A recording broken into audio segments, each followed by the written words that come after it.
त्रिगुण के बारे में आज समझेंगे। त्रिगुण क्या है और इन तीन गुणों का त्रिगुण, ये पूरी सृष्टि की बात करें, पूरा संसार इन तीन गुणों से निर्मित है। ये त्रिगुण है क्या? हमारा शरीर भी त्रिगुणात्मक है, प्रकृति त्रिगुणात्मक है, सृष्टि त्रिगुणात्मक है। तो त्रिगुण कौन है और इसी के अनुसार हमारी पर्सनैलिटी बनती है।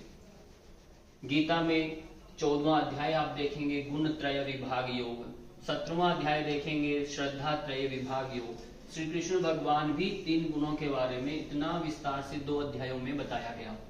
ये तीन गुण कौन कौन से हैं इनको आप समझेंगे, अक्सर ये परीक्षा में आता है। सबसे पहला जो गुण है वह है सत्व गुण।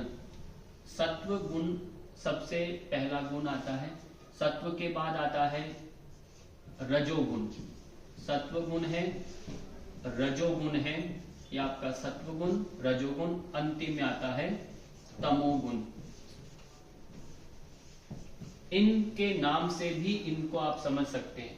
सत्व गुण की जिसमें अधिकता होती है, सत्व गुण जिसमें अधिक होता है उसके अंदर वैसे ही उसकी पर्सनैलिटी देखने को मिलती है।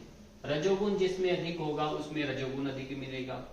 तमोगुण वाले में तमोगुण की अधिकता से वह तामसिक प्रवृत्ति का, तामसिक स्वभाव का उसमें पर्सनैलिटी दिखता है, उसका व्यक्तित्व होता है।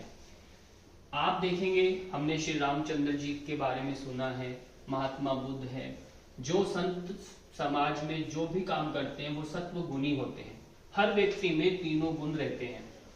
ऐसा नहीं है कि कोई राक्षस प्रवृत्ति का है उसके अंदर केवल तमोगुणी हो, कोई राजसिक प्रवृत्ति का खाली भोग विलास में लगा रहता है उसमें रजोगुणी हो, ऐसा नहीं है। तीनों गुण सब में होता है, पर जिस गुण की जिसमें ज्यादा प्रधानता होती है वह उसके अनुसार उसका व्यक्तित्व दिखने में, झलकने में आता है। उदाहरण के रूप में मान लीजिए हम रामचंद्र जी की बात करें, भगवान श्री कृष्ण भगवान की बात करें, तो उनमें सत्व गुण की अधिकता है। पर ये दोनों गुण भी हैं, रजोगुण भी है, तमोगुण भी है, पर कितना है ये समझ लीजिए कितना है।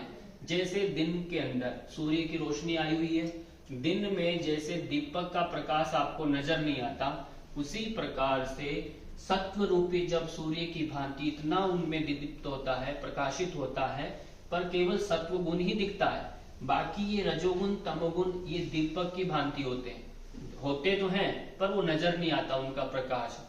ऐसा नहीं कि ये हो नहीं सकता, इनके बिना मनुष्य रह नहीं सकता।